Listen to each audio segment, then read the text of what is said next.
ijoro rimwe mu gihugu kibamo ubukonje bwinshi, hari mu gihe cy'ubukonje kandi urubura rwamanukaga mu kirere ari rwinshi. Nuko ku muhanda umwe haparika imodoka yari ihenze cyane, maze hasohokamo umugabo wari umukire cyane, umwe dukunda kwita umuherwe. Yari atashye avuye mu kazi yerekeza muri hoteli aho yari acumbitse muri iyo minsi. Gusa mu kwitegereza ku ruhande rw'umuhanda aho yari amaze guparika, yahabonye umugabo wari umukene cyane. Uwo mugabo w'umukene ntiyagiraga haba kandi nta n'ikote ry'imbeho yari afite. Nuko uwo mukire yumva amugiriye impuhwe, maze aramubaza ati, kuki uri hanze muri iyi mbeho nyinshi kandi nta kote wambaye? Uwo musaza w'umukene aramusubiza ati, nyakubahwa, ntugire ikibazo, nubwo nta kote mfite, maze igihe kinini ndara hanze, kandi nubwo numva nkonje cyane ndashobora kubyihanganira. Uwo mukire nawe ati, hoya, nta mpamvu yo kwicwa n'imbeho, tegereza gato ngere muri hoteli maze nkuzanire ikote uzajya wambara. Uwo musaza n'ibyishimo byinshi aramubwira, turabukoze cyane. Nuko uwo mukire yinjira muri hoteli, asiga uwo musaza yicaye hanze.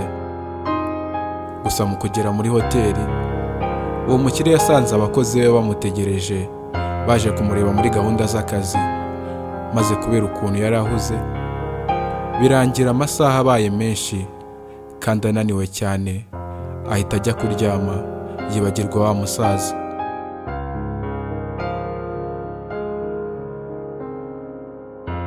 Umukire mu gitondo agikanguka yahise yibuka wa musaza n'ibyo yari yamusezeranyije. Ahita afata ikoti yari yemerewe guha wa musaza kugira ngo arimushyire. Gusa ageze hanze yabaye nk'ukubiswe n'inkuba kubera ibyo yahise abona.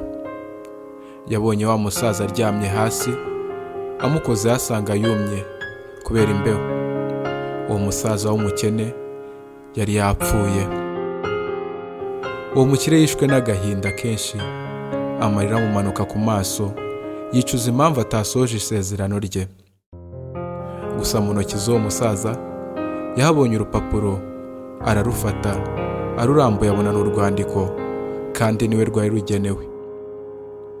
Rwaragiraga ruti, nyakubahwa, igihe cyose namaze mu bukonje nta kote nagiraga, gusa nashoboraga guhangana n'ubukonje kubera ko nari narabimenyereye.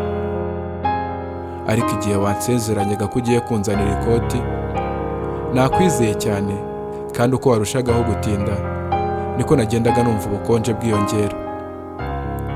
Ubu ndumva nagishoboye kubyihanganira, kandi sinzi niba mu gitondo ugiye ku kazi uri bunceho nyibarirwa mu bazima.